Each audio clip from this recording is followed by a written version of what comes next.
Okay, dear students, today we are going to learn about mean deviation. Mean deviation സാധാരണ പറയുമ്പോൾ mean deviation from mean എന്നാകാം, mean deviation from median എന്നാകാം. Measures of ഡിസ്പേർഷനിൽ ആദ്യത്തെ രണ്ടെണ്ണം നമ്മൾ പഠിച്ചു കഴിഞ്ഞു, റേഞ്ച്, ക്വാർട്ടൈൽ ഡീവിയേഷൻ. അടുത്തതാണ് മീൻ ഡീവിയേഷൻ, സ്റ്റാൻഡേർഡ് ഡീവിയേഷൻ. അപ്പോൾ നമുക്ക് റോ ഡേറ്റ് ആണ് തന്നേക്കുന്നതെങ്കിൽ ഇങ്ങനെ ഇത് രണ്ടും കണ്ടുപിടിക്കാൻ നോക്കാം. രണ്ടും ഒരേ സമയം പറഞ്ഞു പോകുന്നതിൻ്റെ റീസൺ എന്ന് പറഞ്ഞാൽ രണ്ടിലും ഫോർമുല അനുസരിച്ച് നോക്കുകയാണെങ്കിൽ X minus x bar modulus ഇവിടെ സ്ക്വയർ ചെയ്തിട്ടുള്ളൂ. അപ്പോൾ രണ്ടിലും നമുക്ക് എക്സ് ബാർ ആദ്യം കണ്ടുപിടിക്കണം. അതുകൊണ്ട് സെയിം ക്വസ്റ്റ്യൻ വെച്ചാൽ രണ്ടും എക്സ്പ്ലെയിൻ ചെയ്യുവാണ്. അപ്പോൾ നമുക്ക് ആദ്യം എന്താ ക്വസ്റ്റ്യൻ തന്നു കഴിഞ്ഞാൽ സെറ്റ് ഓഫ് ഡേറ്റ തന്നു കഴിഞ്ഞാൽ എക്സ് വാല്യൂസ് എല്ലാം കൂടെ ഇങ്ങോട്ട് എഴുതാം. എന്നിട്ട് എന്ത് ചെയ്യാം, അതിൻ്റെ ടോട്ടൽ കണ്ടുപിടിക്കുക. ഇത് എന്തിനു വേണ്ടിയിട്ടാണ് ചെയ്യുന്നത്? മീൻ കണ്ടുപിടിക്കാൻ വേണ്ടിയിട്ടാണ് ചെയ്യുന്നത്. നമ്മൾ ടോട്ടൽ ചെയ്യുമ്പോൾ യു ഗെറ്റ് 125 എന്ന് കിട്ടും. അങ്ങനെയാണെങ്കിൽ മീനിൻ്റെ value inverse x bar is equal to sigma x by n എന്നാണ് റോ ഡേറ്റയുടെ ഫോർമുല എന്ന് പറഞ്ഞത്. So you get 125 divided by 5 which is equal to 25 എന്ന് കിട്ടും. ഓക്കെ, ഇനി അടുത്ത ചെയ്യേണ്ടത് modulus of x minus x bar കണ്ടുപിടിക്കാം. Modulus of x minus x bar എന്ന് പറയുമ്പോഴത്തേക്കും ഡിഫറൻസ് എടുക്കുക, പക്ഷേ സൈൻ ഇൻക്ലൂഡ് ചെയ്യണ്ട. അപ്പോൾ 10 മൈനസ് 25 എന്ന് പറയുമ്പോൾ 15, 18 മൈനസ് 25 എന്ന് പറയുമ്പോഴത്തേക്ക് 7, അതുപോലെ 21 മൈനസ് 25 എന്ന് പറയുമ്പോൾ 4, അടുത്തത് വീണ്ടും 7, 19 എന്നിട്ട് ഇതിൻ്റെ നമ്മൾ ടോട്ടൽ കണ്ടുപിടിക്കും. Modulus of x minus x ബാറിൻ്റെ total, that is sigma modulus of x minus x bar is equal to you get it as 52 എന്ന് കിട്ടും. അങ്ങനെയാണെങ്കിൽ ഫോർമുല അനുസരിച്ച് മീൻ ഡീവിയേഷൻ എന്താ, 52 divide by modulus of x minus x ബാറിൻ്റെ total 52 divide by n എന്ത് തന്നെയായിരുന്നു 5 ആയിരുന്നു.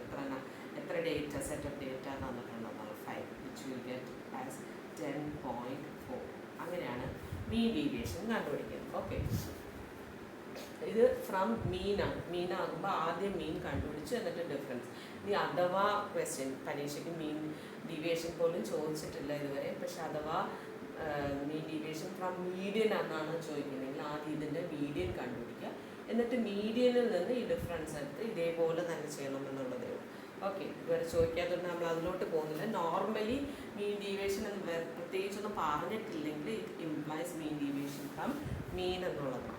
ഇതേ ക്വസ്റ്റ്യൻ വെച്ച് തന്നെ നമ്മൾ സ്റ്റാൻഡേർഡ് ഡീവിയേഷനാണ് ചെയ്യുന്നതെങ്കിൽ സ്റ്റാൻഡേർഡ് ഡീവിയേഷൻ്റെ ഫോർമുല അനുസരിച്ച് ആദ്യം നമുക്ക് എക്സ് ബാർ വേണം, മീൻ വേണം. അപ്പോൾ നമുക്ക് ഓൾറെഡി ചെയ്ത് കഴിഞ്ഞ് ടോട്ടൽ എത്രയായിരുന്നു, 125 ആയിരുന്നു.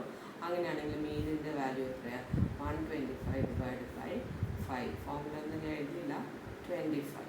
ഓക്കെ, അങ്ങനെയാണെങ്കിൽ അതിൻ്റെ ഡിഫറൻസ് എടുക്കുക മാത്രമല്ല അതിനെ എന്ത് ചെയ്യണം, സ്ക്വയർ ചെയ്യുക കൂടെ ചെയ്യണം. സ്ക്വയർ ചെയ്യുമ്പോഴത്തേക്കും 15 സ്ക്വയർ 225. രണ്ടാമത്തെ ഡിഫറൻസ് 7 ആയിരുന്നു, 7 സ്ക്വയർ 49. അടുത്ത ഡിഫറൻസ് 4 ആയിരുന്നു, 4 സ്ക്വയർ 60.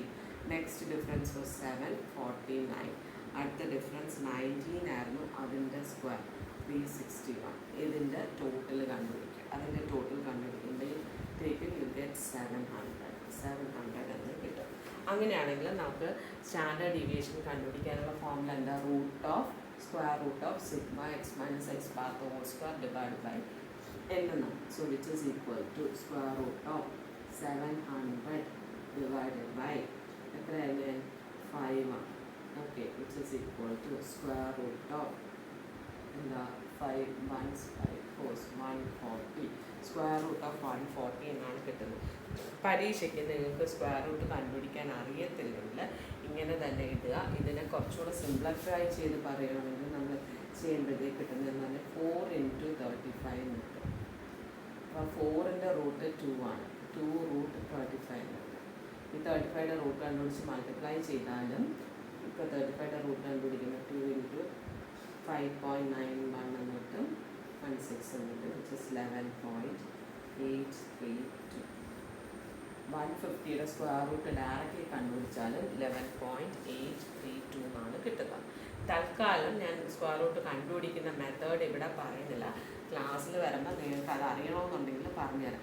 അറിയാവുന്ന ഒരു മാത്സുകാരൊക്കെ ആണെങ്കിൽ ചെയ്യാവുന്നതേ ഉള്ളൂ. അല്ലെങ്കിൽ ഈ രീതിയിലോ സിംപ്ലിഫൈ ചെയ്ത ആൻസർ എഴുതി വയ്ക്കുക. പരീക്ഷയ്ക്ക് അഥവാ റൂട്ട് കണ്ടുപിടിക്കാൻ പറ്റാത്തൊരു ക്വസ്റ്റ്യൻ ആണെങ്കിൽ ഇപ്പം റൂട്ട് ഓഫ് നമുക്ക് കിട്ടുന്നത് ഇപ്പം റൂട്ട് ഓഫ് 144 എന്നോ അല്ലെങ്കിൽ 225 എന്നോ അങ്ങനെയാണ് കിട്ടുന്നതെങ്കിൽ നമുക്ക് സ്ക്വയർ റൂട്ട് അറിയാവുന്ന വാല്യൂസാണ്. 225 എന്ന് പറയുമ്പോൾ 15 സ്ക്വയർ റൂട്ടാണ്. 225 റൂട്ട് 15 ആണ് വരുന്നത്. അപ്പം അങ്ങനെയൊക്കെ ഉള്ള ക്വസ്റ്റ്യൻ ആണെങ്കിൽ ആൻസർ എഴുതാം. അല്ലെങ്കിൽ ഇങ്ങനെ റൂട്ടായിട്ട് ഇട്ടാലും നിങ്ങൾക്ക് ഒരു അരമാർക്ക് വല്ലേ പോവുള്ളൂ.